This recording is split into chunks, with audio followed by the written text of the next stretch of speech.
Bonjour, bienvenue dans cette nouvelle vidéo de course qui je pense est la course la plus difficile que j'ai faite ces dernières années. Vous allez voir qu'on va avoir affaire à un circuit très difficile pour tous les coureurs et que je vais faire un résultat plutôt pas mal vu mon gabarit.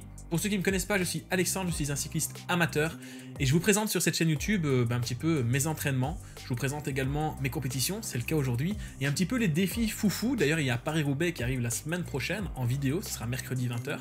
N'oubliez pas cet événement. Et d'ailleurs, pour pas l'oublier, je vous invite à vous abonner. C'est très important, c'est gratuit, ça fait plaisir, au moins vous ne louperez aucune vidéo. Allez, on se retrouve avec cette compétition très importante vu qu'il s'agit du championnat de Wallonie EDH. Bienvenue sur la ligne de départ de la course qui, je pense, était une des courses les plus dures que j'ai faites ces dernières années, avec un gros niveau. Je vous fais un topo un petit peu des personnages qui sont là. En fait, vu que c'est le championnat de Wallonie et vu qu'on a un circuit qui est difficile, vous allez vous en rendre compte avec ce premier tour, on a plein de grosses machines qui sont venues parce que vu que c'est difficile, ils aiment bien quand c'est dur et donc ils viennent se faire la guerre. Donc au départ, on a par exemple Maxime Pierrard, le champion du monde, grand fond de dos UCI. Alors il n'y a pas que lui, hein. On a des beaux bébés, surtout des néerlandophones. Alors ils peuvent pas jouer le maillot du championnat de Wallonie, mais ils peuvent quand même jouer la victoire de la course.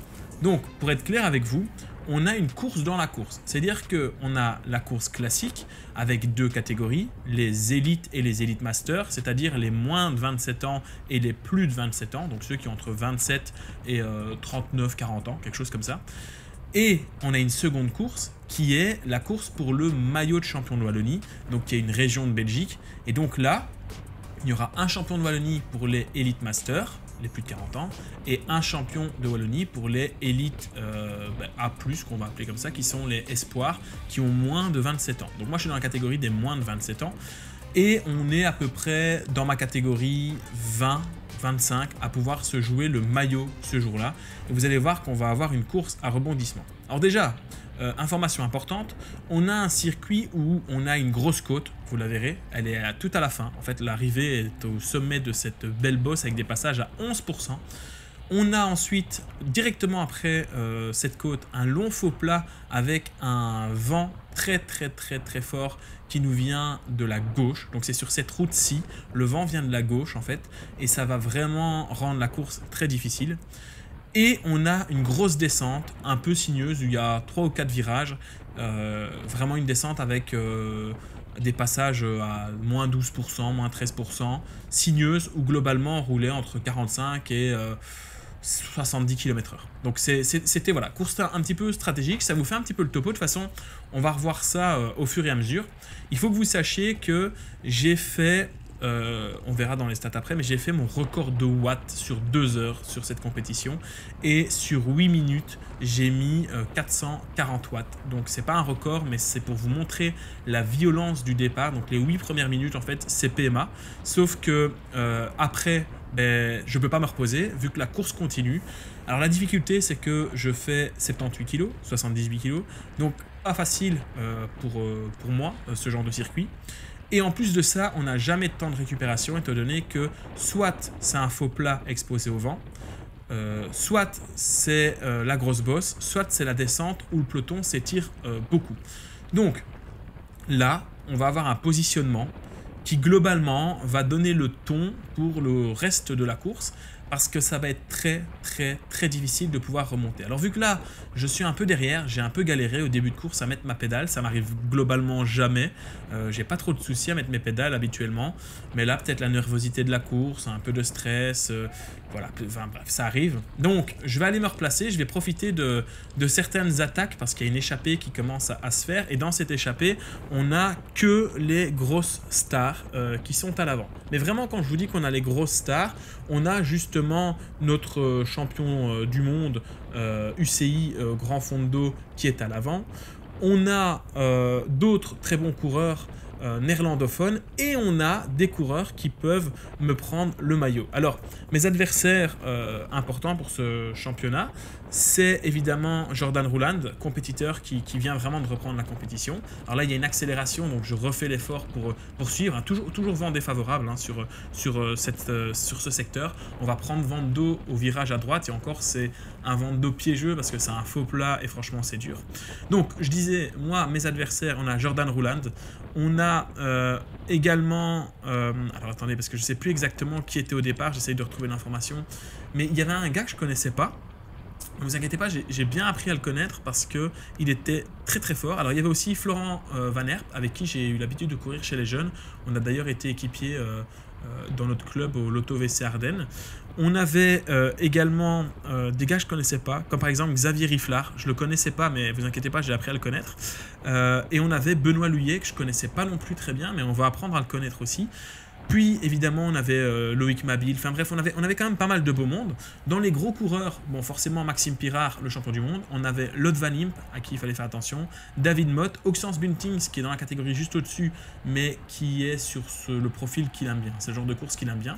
Alors regardez ici on a vent de dos, mais on va se taper un petit tape-cul là, avec un passage à 6-7%, et là franchement moi ça m'a tué, hein. Ça m'a vraiment flingué, alors que regardez le dossard qui est juste devant là, avec le A sur le cuissard noir, avec le maillot blanc, mais c'est justement Maxime Pirard.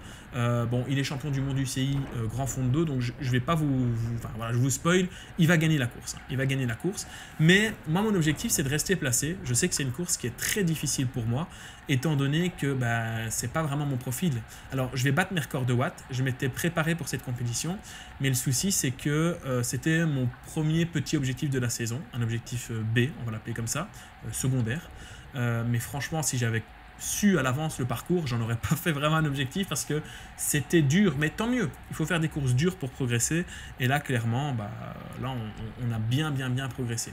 Alors on va voir aussi quelqu'un qu'on a l'habitude de voir, c'est Gauthier Rans, le coureur champion du monde, et là le numéro 10 c'est Joachim Semoulin qui là va faire l'effort pour remonter.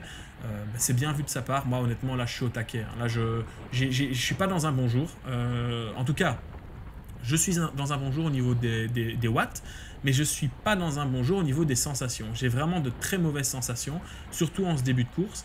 Et je me dis que ça va vraiment être long et ça va vraiment être dur. Et cette phrase, je vais surtout me la dire quand on va passer pour la première fois dans la bosse. Dans ma tête, on y reviendra après, mais je me suis dit, ok, je ne vais jamais finir cette course. Je vous rassure, je vais la terminer en bonne position. Donc, c'est plutôt positif. Ça veut dire que vraiment, la forme était quand même bel et bien présente. Alors, regardez le coureur ici devant, c'est justement Jordan Rouland qui est un très bon coureur. Lui aussi, hein, c'est le genre de circuit qui lui convient bien. Il est assez mince, assez puissant, donc il n'a pas de problème à rouler dans le vent et il n'a pas de problème à passer la bosse. Alors, regardez ici.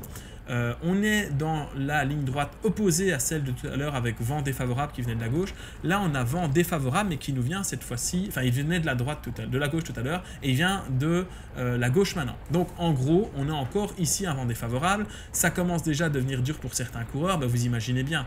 Si moi j'ai dû mettre PMA dans les 8 premières minutes, donc là je suis toujours en train de faire mon effort à PMA, il y a des coureurs pour qui ça a été très difficile. Donc le but c'est d'aller se replacer. Donc là le vent vient globalement de la droite, tout le monde roule à gauche, donc c'est impossible de se protéger. On est vraiment dans un cas de figure de bordure très compliqué et je suis mal placé. Alors vous allez vous dire, il faut aller se replacer. Oui, sauf que ça roule plein pétrole en permanence, que les routes sont étroites, qu'il y a des jolies descentes et en fait c'est quasiment impossible de remonter. Vous allez voir qu'à un moment je vais tenter d'aller me replacer et juste le fait d'aller se replacer ça va me coûter en fait une cartouche. Ça va me coûter une cartouche comme si j'avais attaqué. Là en plus pour tenter de me replacer, et ça a fonctionné, je me suis légèrement replacé, j'ai déjà utilisé une cartouche parce que ça roulait très fort dès le départ. J'ai suivi un premier coup, ensuite vu que j'allais être seul en tête, je me suis relevé un petit peu, ça a réattaqué, j'ai suivi un second coup pour rester placé. Mais globalement cette course, je me dis à ce moment là c'est vraiment très difficile, ça va être compliqué. À noter aussi qu'au départ de cette course on a un coureur qui est dans l'équipe nationale belge de cyclisme, de e-cycling, qui est Kiel Power, qui globalement est un des meilleurs coureurs e-cyclistes au monde, mais qui court aussi sur route, et il est legit sur home trainer, il est legit en vrai, donc le mec est très costaud. On notera quand même l'absence de Björn de Decker qui malheureusement pour lui a cassé son vélo. Donc pas de vélo ce jour-là, mais sur la course du lendemain, il sera bel et bien là. D'ailleurs, j'avais pensé au début faire une seule grosse vidéo pour les 2 courses, mais je suis revenu sur ma décision parce qu'autrement la vidéo va vraiment être beaucoup trop longue et au moins comme ça je prends bien le temps sur 2 vidéos de vous expliquer les choses parce que le lendemain sur la course de Leuze-en-Hainaut, là j'ai été très costaud, vraiment, voilà. Donc vous verrez ça la semaine prochaine en vidéo. Donc voilà, ici on se retrouve à nouveau dans une petite route où ça roule très vite, on est au-dessus de 50 km/h, donc c'est impossible de remonter sur cette partie. En fait, c'est impossible de remonter nulle part, sauf sur le vent de travers après la bosse, mais je vais pas vous mentir que j'étais à bloc. Donc ici, on est sur la descente qui nous mène à la ligne d'arrivée. Alors avant, évidemment, il y a la montée. Donc le pied de la montée va être facile parce qu'on va arriver lancé de cette descente à peu près à 60-70 km/h. On prend le virage en bas à 60 km/h, autant vous dire que je me chiais dessus. Je vais pas vous mentir que prendre un virage à 60 km/h avec le trottoir qui se rapproche, j'étais pas à l'aise et je vais perdre des mètres. Mais au fur et à mesure des tours, il va se passer quelque chose. Premièrement, je vais passer beaucoup mieux la descente, donc je vais arriver beaucoup plus vite au pied de cette descente. Et deuxièmement, je vais passer beaucoup mieux la montée. Parce qu'au premier tour, on passe pour la première fois cette montée à bloc en peloton. Donc on ne sait pas trop comment le peloton va réagir, on ne sait pas trop comment ça va se dérouler. Mais au fur et à mesure des passages, je vais adapter mon braquet, je vais adapter mon positionnement et donc je vais faire moins d'efforts en allant plus vite et ça va se dérouler tout simplement de mieux en mieux pour moi. Donc là, je prends un écart, là je prends un tir complet, je vais me retrouver dans les pourcentages. Alors il y a un passage à 11% dans cette bosse qui doit être, alors c'est pas très juste à gauche, hein, il y a un petit décalage, mais là globalement ça doit être le passage à 11%. C'est ultra dur, j'avance pas, je me dis purée, c'est impossible de terminer. Là vraiment, j'ai dit on est au premier tour, je suis en train de me faire lâcher, là c'est terminé, je rentre plus. Là dans ma tête, je suis défaitiste, je suis prêt à abandonner. Et il va se passer quelque chose, c'est que à ma gauche, on va avoir Gauthier Rons avec son maillot de champion du monde qui va passer juste ici. Alors vous allez voir, il va dire allez viens, tu vois, il m'a fait une petite tape dans le dos et il va me dire viens avec. Donc ça va vraiment me remotiver. Merci Gauthier. Et je vais suivre en fait. Je vais me mettre dans la roue et devant ça temporise un petit peu, donc je vais finir par rentrer. Mais le cauchemar ne s'arrête pas là. Parce que souvenez-vous, à cet endroit-là, on a à nouveau le vent défavorable qui nous vient de la gauche. Donc l'objectif, c'est de se mettre dans les roues à droite. C'est très étroit, il n'y a pas beaucoup de place. On est à peu près 83 coureurs, donc il faut faire sa place sur une route aussi faible. Et je ne me suis pas rendu compte, mais au premier tour, il y a déjà eu un gros nettoyage, donc on n'est plus qu'une cinquantaine dans le peloton. Là, je suis vraiment en dernière position, et si je ne suis pas en dernière position, je suis dans les 3-4 derniers, sans problème. Alors au début, vu que ça temporise, regardez, j'ai une petite place ici pour me faxer et me mettre sur la droite, mais évidemment, ça va se refermer. J'aurai de moins en moins de place, et en plus, la route est abîmée sur la droite, et donc à un moment, en fait, on doit faire le choix entre prendre tous les trous et risquer la crevaison et être protégé, ou se décaler légèrement sur la gauche et prendre le vent. Donc là, le placement est catastrophique, mais je vous assure que je ne peux pas faire mieux. Donc forcément, je vais prendre des fameuses cassures. On se retrouve dans la ligne droite en face, et là, c'est pour vous montrer à quel point ça bordure et à quel point c'est difficile de remonter parce qu'on n'a pas de temps mort. Vraiment, on va avoir un rythme de fou sur toute la course. Donc impossible de remonter. Regardez-moi ici l'allure, tout le monde est en file indienne. Le vent, cette fois-ci, vient de la droite et donc il faut se protéger en se mettant à gauche des coureurs, mais comme vous le voyez, il n'y a pas de place. Donc tout le monde prend le vent, c'est une bordure, c'est quand même assez long comme ligne droite. Et en fait, il n'y a jamais de repos, c'est super dur. A noter que j'ai battu mon record de watts sur 2 heures en mettant 275 watts sur 2 heures. Donc voilà, globalement c'est quand même pas mal. Il faut que j'arrête de dire globalement, aujourd'hui je dis beaucoup, mais je vais arrêter. Si je le dis encore, désabonnez-vous. Mais sans blague, abonnez-vous parce que vous êtes 60% d'entre vous à ne pas être abonnés. Donc je le rappelle, c'est hyper important. N'hésitez pas à appuyer sur le petit bouton s'abonner en bas.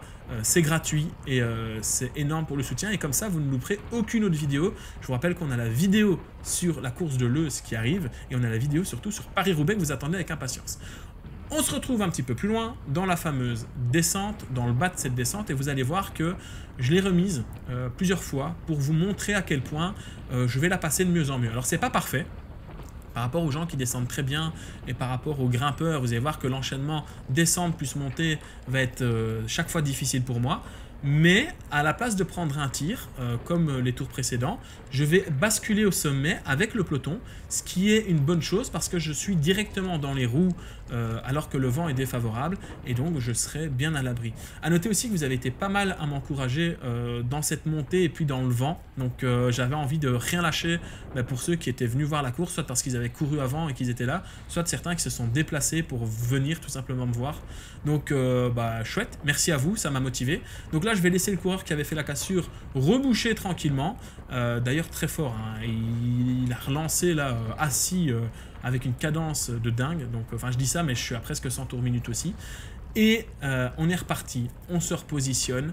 Je vais tenter de me remettre à l'avant parce que je suis dans une difficulté monstrueuse étant donné que c'est difficile là dans le faux plat montant, c'est difficile dans la bosse, c'est difficile dans la bordure. En fait, mon placement est mauvais et donc je souffre, je suis vraiment en train de subir cette course. Et c'est très difficile quand vous subissez comme ça. En fait, ça vous paraît très long. Il y a certaines courses où je suis bien, je discute avec des gens, ce sera le cas de la course du lendemain. Et à un moment, je regarde mon compteur, il en a déjà fait 25 km et je suis frais, quoi. Là, je regardais mon compteur et je comptais les kilomètres. Et je me disais, mais c'est pas possible, c'est affreux, c'est une horreur ce circuit, qu'est-ce que je fous là? Et d'ailleurs, la nuit, j'en ai fait des cauchemars. J'ai fait des cauchemars de cette course en mode, mais qu'est-ce que je fais?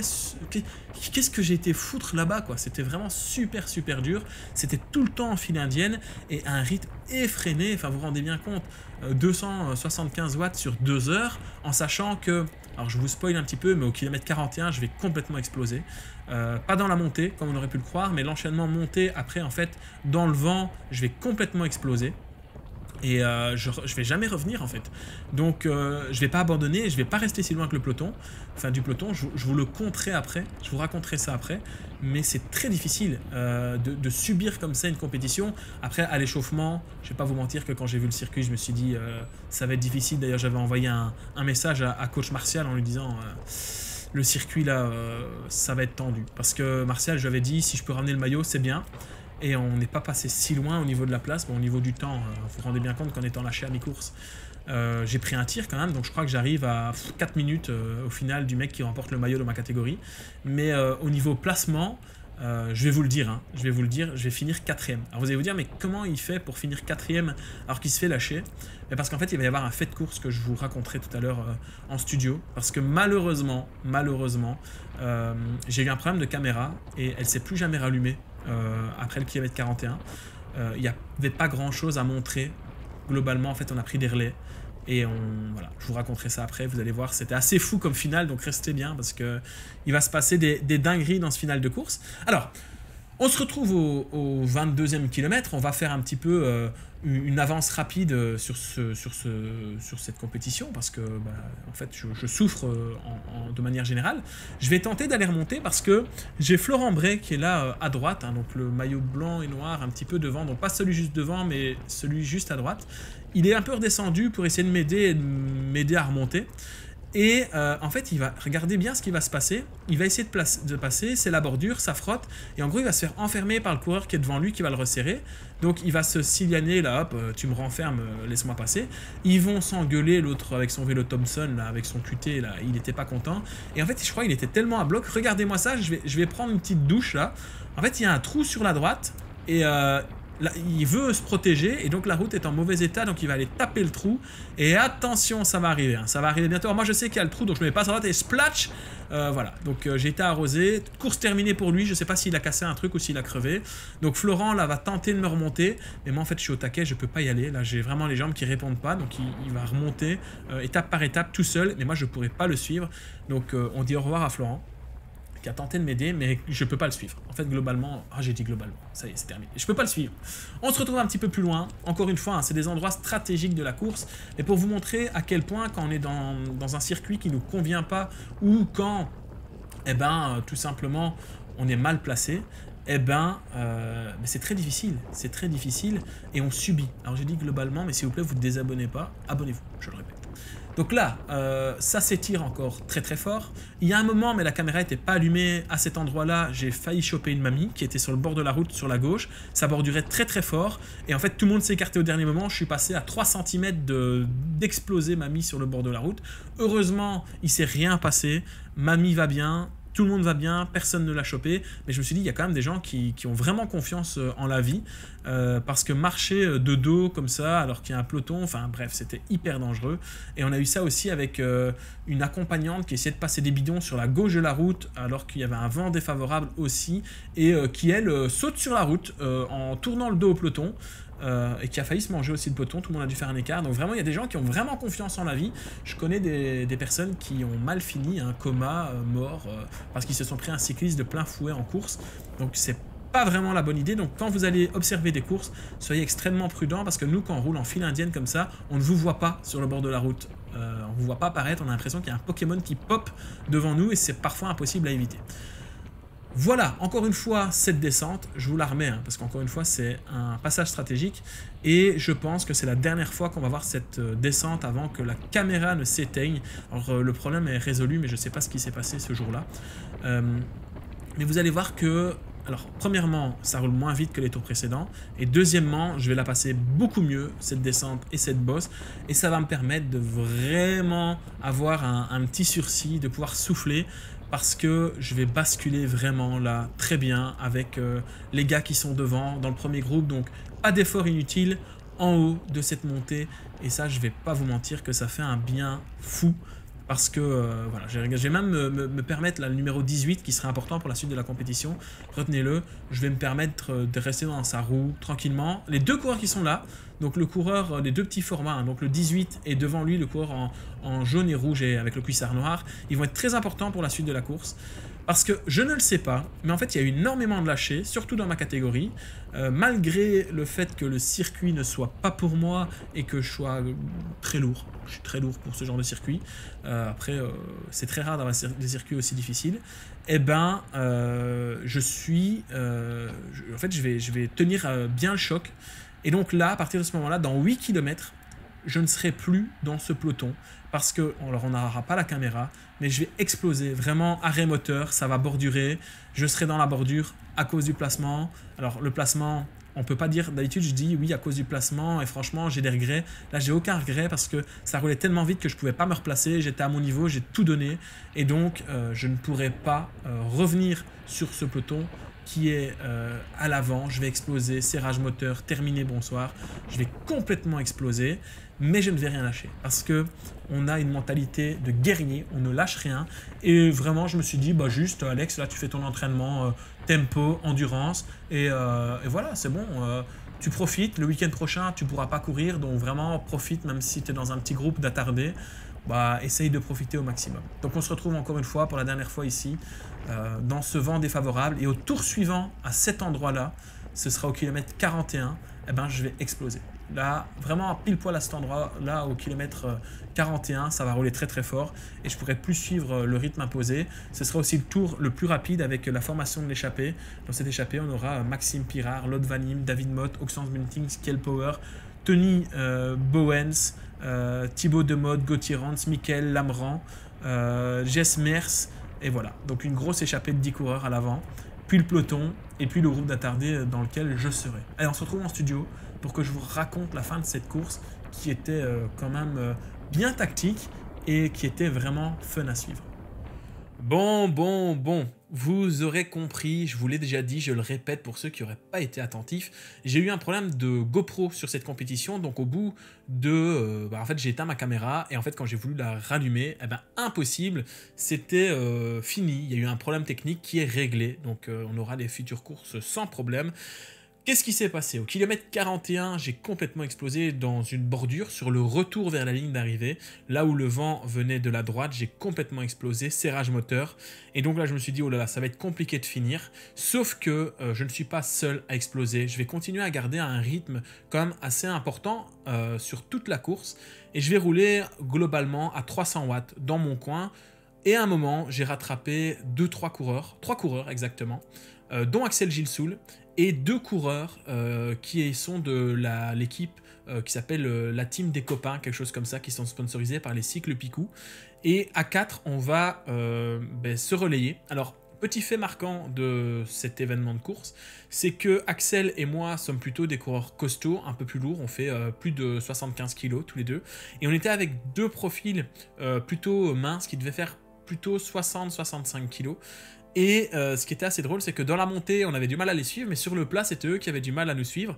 Je vais prendre des bons relais sur le plat. Et à un moment, j'avais pas vu, mais les coureurs qui étaient avec moi vont dire on est en train de revenir sur un groupe. Effectivement, on était en train de revenir sur un groupe, alors un petit groupe de 2, mais un groupe de 2 coureurs qui sont dans ma catégorie et qui étaient wallons et qui pouvaient jouer le maillot. Donc, on va se relayer et en l'espace de 5-6 km, on va revenir sur ces coureurs. Et ce que j'ignorais, c'est qu'à l'avant, on avait notre échappée de 10, et puis en fait, il restait plus qu'une quinzaine de coureurs dans toute compétition confondue. Il y a eu énormément d'abandons. En fait, il y a des coureurs qui se sont fait lâcher et au lieu de continuer, en fait, ils se sont mis sur le côté, ils ont mis le vélo sur le porte-vélo, ils sont rentrés, à l'exception de Jordan Roulan, que je vous avais annoncé comme étant un des favoris, qui lui a eu une crevaison et donc contraint à l'abandon sur cette compétition à cause de sa crevaison.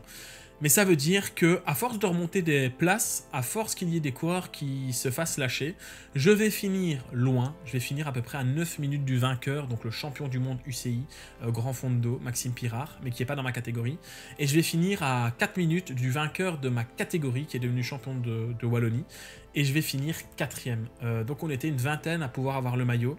C'est-à-dire qu'il y a quand même 16 gars derrière moi, il y en a 3 devant.